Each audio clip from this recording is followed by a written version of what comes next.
O juiz jamais pode basear a sentença na prova colhida exclusivamente na fase de inquérito, com algumas exceções. Vamos tratar sobre isso no vídeo de hoje.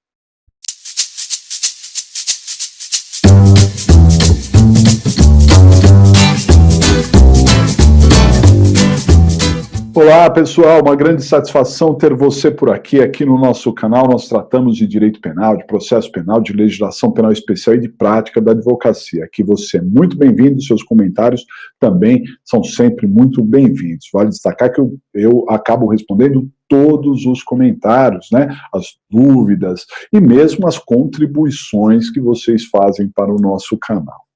No vídeo de hoje nós vamos tratar do tema prova no processo penal. As provas no processo penal, elas estão previstas no CPP a partir do artigo 155. E no próprio artigo 155 é que nós tratamos aí desta questão importante do juiz basear a sentença na prova colhida na fase de inquérito. O artigo 155 diz que não é possível isso. As provas colhidas na fase do inquérito não servem para o juiz basear a sua sentença, com 3 ressalvas.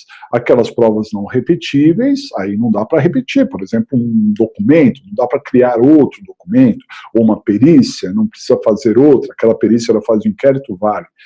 Também não pode se basear nas provas cautelares, porque a prova cautelar, ele pode se basear na prova cautelar, porque a prova cautelar não se repete. Por exemplo, uma interceptação telefônica só foi feita na fase de inquérito, uma busca e apreensão na fase de inquérito, isso vale também como prova. E também o juiz pode se basear naquelas provas antecipadas, produção antecipada de provas. Agora, salvo as provas não repetíveis, as provas cautelares e as provas antecipadas, o juiz não pode basear a sua sentença naquilo que foi colhido no inquérito. Há de se fazer uma nova instrução. Então, se alguém foi ouvido, tem que ser ouvido de novo, para passar pelo crivo do contraditório. Não é? Acontece que muitas vezes o juiz baseia a sua sentença exatamente naqueles depoimentos, naquilo que estava na fase de inquérito e só.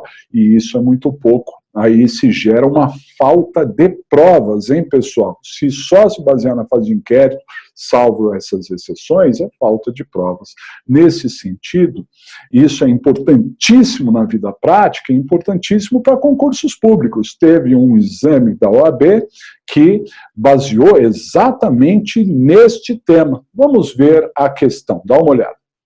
Então, nós estamos aqui diante da questão do exame 21, a questão de número 3 do exame 21, que disse o seguinte, ó, Mário foi surpreendido por uma pessoa que, mediante ameaça verbal de morte, subtraiu seu celular. No dia seguinte, quando passava pelo mesmo local, avistou Paulo e o reconheceu como sendo a pessoa que roubara no dia anterior. Levado para a delegacia, Paulo admitiu ter subtraído o celular de Mário, mediante grave ameaça, mas alegou que estava em estado de necessidade. Tudo isso na delegacia. O celular não foi recuperado e Paulo foi liberado em razão da ausência da situação de flagrante. Oferecida a denúncia pela prática do delito de roubo, Paulo foi pessoalmente citado e manifestou o interesse em ser assistido pela Defensoria Pública. No curso da instrução, a vítima, a única testemunha rolada pelo Ministério Público, não foi localizada, assim como Paulo nunca compareceu em juízo, quer dizer, a vítima não foi, o Paulo também não foi, sendo decretada a sua revelia. Isso é possível, você ter a revelia a qualquer momento. A pretensão punitiva foi acolhida nos termos do pedido inicial, tendo o juiz fundamentado seu convencimento no que foi dito pelo lesado, a vítima, e pelo acusado na fase extrajudicial, aumentando a pena base pelo fato do agente ter ameaçado de morte o ofendido e deixando de reconhecer a atenuante da confissão espontânea, porque qualificada. Vou falar sobre isso aqui. Considerando apenas as informações narradas, responda na condição de advogado ou advogado de Paulo aos itens a seguir.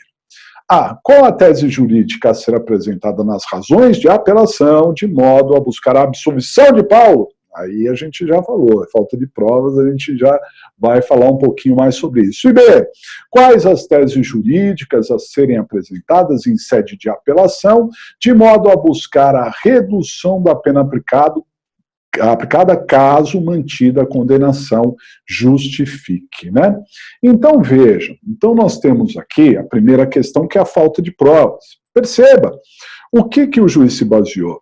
No que a vítima falou no inquérito, no que o réu falou no inquérito. Mas eles não foram ouvidos em juízo. E o artigo 155 proíbe que o juiz determine ali uma condenação, dê uma sentença com base naquilo que foi exclusivo da fase de inquérito. Falta de provas, total. No que diz respeito a uma forma de atenuar a pena do réu, aí são dois itens importantes que estavam lá no enunciado. O primeiro deles diz respeito a um aumento de pena que o juiz determinou em razão do réu ter, né, ameaçado de morte a vítima, né? Então, como ele ameaçou de morte a vítima no roubo, então a pena tem que ser maior. Errado, isso é bis in idem.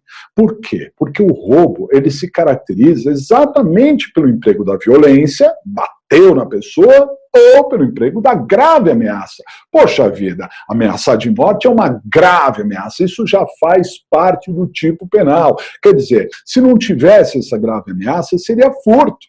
Não é? Agora, o juiz considerou roubo e aumentou a pena em razão da grave ameaça? Errado. Para caracterizar o roubo, teve a grave ameaça e não poderia aumentar ainda mais a pena por ter grave ameaça. Bis in idem, esse aumento de pena tem que ser afastado. O segundo tópico é que ele não considerou a confissão, porque é qualificada. O que é uma confissão qualificada? É aquela em que o réu confessa, diz fui eu, mas confessa para alegar algo a seu favor, né? Alegar algo em seu benefício. Ele alegou que estava em estado de necessidade. Acontece que os tribunais superiores, e tem até súmula tratando sobre isso, diz que se o juiz, na sentença, considerou a confissão para a sua fundamentação, mesmo que seja uma confissão dita qualificada, tem que considerar também como atenuante, né? E ele baseou exatamente no que a vítima disse no inquérito, que o réu disse no inquérito, ou seja, ele usou a confissão. Então essa confissão foi utilizada, mesmo que qualificada, ela deve ser uma atenuante. Legal? Vamos ver aí a expectativa de resposta, não precisa ser idêntica, uma expectativa de resposta trazida na OAB. Dá uma olhada. A tese jurídica a ser apresentada pela defesa de Paulo para a absolvição é a insuficiência de provas, já que o magistrado não pôde fundamentar sua decisão, fundamentar sua decisão exclusivamente com base nos elementos informativos nos termos do artigo 155 do Código de Processo Penal, aquilo que eu falei. Claramente, o magistrado considerou apenas os elementos informativos produzidos em sede policial que não foram submetidos ao princípio do contraditório. O conceito de prova exige o respeito a esse princípio. Os elementos informativos somente podem embasar um decreto condenatório se confirmados por provas produzidas sob o crivo do contraditório. Ademais, não estando diante de nenhuma das exceções trazidas pelo artigo 155, infine, do Código de Processo Penal, que são aquelas exceções que eu mencionei. Considerando que a decisão do magistrado baseou-se exclusivamente nas palavras da vítima em sede policial e na confissão do acusado na delegacia, não havendo provas produzidas, em juízo a condenação foi indevida. Maravilha. B. Em busca da redução de pena aplicada, deveria o advogado ou a advogada de Paulo defender que o aumento da pena base, em razão da ameaça de morte empregada, representa a violação do princípio do ne bis in idem, tendo em vista que a grave ameaça constitui elementar do tipo de roubo e que deveria ser reconhecida a atenuante da confissão, pois, ainda que qualificada, escorou o decreto condenatório do magistrado, nos termos do enunciado 5.4 545 da súmula de jurisprudência do Superior Tribunal de Justiça, a súmula 545, né, que eu mencionei. Ademais, o Superior Tribunal de Justiça vai reconhecer de maneira tranquila que a confissão qualificada, ou seja, aquela que apresenta causa excludente da ilicitude ou da culpabilidade, apesar de o agente confessar os fatos, é suficiente para o reconhecimento da atenuante. Ok?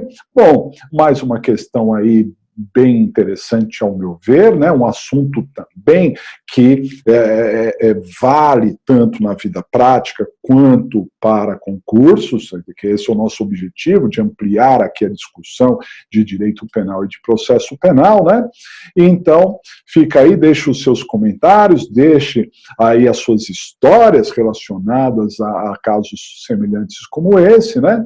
E aquilo, se gostou do vídeo, acione o like, né, que ajuda demais na divulgação do nosso conteúdo aqui. E também, claro, se você não é inscrito, se inscreva no canal, é um grande prazer que você faça parte da nossa comunidade. Legal? Então é isso aí, um grande abraço, até a próxima.